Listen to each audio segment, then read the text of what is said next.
grew was an annoying pest in jewel orchid eyes. In school farm, there was one time that all jewel orchid were shockingly eaten out by snails overnight. To keep away from snails, we put two to three red bricks in the plate. Place the pot of jewel orchid on the bricks, and then add the proper amount of water to the plate. By using this biological control method, we successfully overcome the problem of the snail's invasion.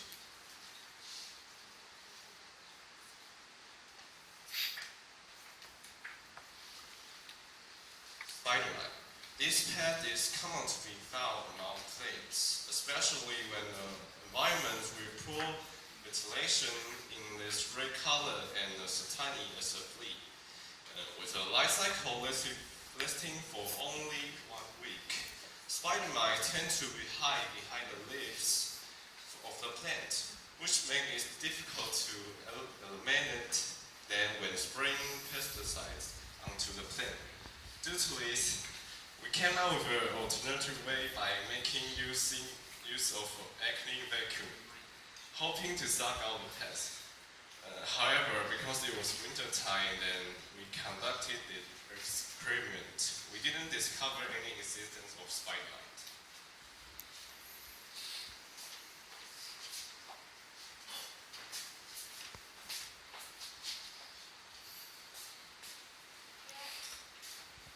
Here I would like to cover the results part. First of all, let's check the figures in the form of season experiment. The above stands for the summer experiment. Using the moss, perlite, and vermiculite as the potting media, we kept the plants in the net house in Hongfu Farm in our school. All of the 32 seedlings of draw orchids survived the hot weather in Longtan during the summer, and finally grew to nearly 8 centimeters tall. As a result, the average number of leaves is around 7 to 8. As for winter experiments, with the same potting media and the same numbers of seedlings, these draw orchids were also kept in the net house in Hongfu Farm. All of the seedlings survived the low temperature in winter and grew to almost 6 centimeters tall. Next, this is the bar chart shows a comparison of growth of draw orchids between the two environments. The bar chart on the left is represent the group in the greenhouse, while the right one shows the group in the net house. As we can see, after cultivating draw orchids for 3 months, the group in the greenhouse grew 2 times better than the group in the net house, be it in the size, the weight, or the numbers of leaves. Now, we'll move on to the comparison among 3 types of potting media. According to the result in the bar charts, draw orchids grown the mixture of fern chips and peat moss outperform 1.5 to 2 times better than the other 2 types in the height of the plants, the number of the leaves, and the leaf sizes and weight. We assume the combination of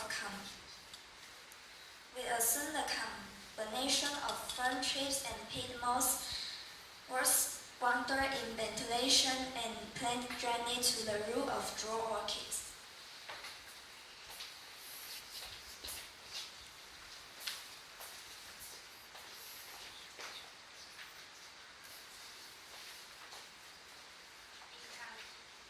In conclusion, here are 4 main points we would like to make.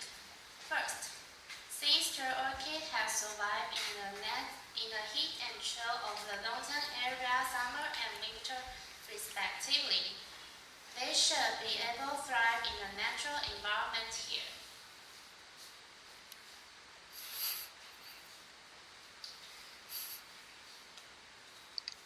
Second, the greenhouse can serve as an ideal environment for the draw orchids because it provides more stable weather and higher temperature. However, jewel orchids can also naturally grow up in a net house, though the production there was not as fruitful as that in the greenhouse. Third, biological control methods have been proven effective in the prevention of pests and diseases, so we can implement the production of jewel orchids without pesticides in the ground in long term is feasible and practical.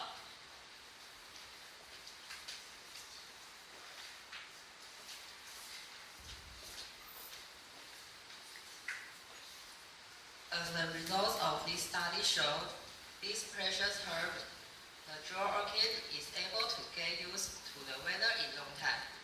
To local farmers, it is worth a try to cultivate the jewel orchid. Since too much sunlight may damage the plant, we only need to keep it cool places with the ventilation, like the greenhouse or net house. Besides of that, jewel orchids can be planted in high density. And what's more, by using vertical planting technology, we can increase its production. If you are worried about the problem of pests or disease,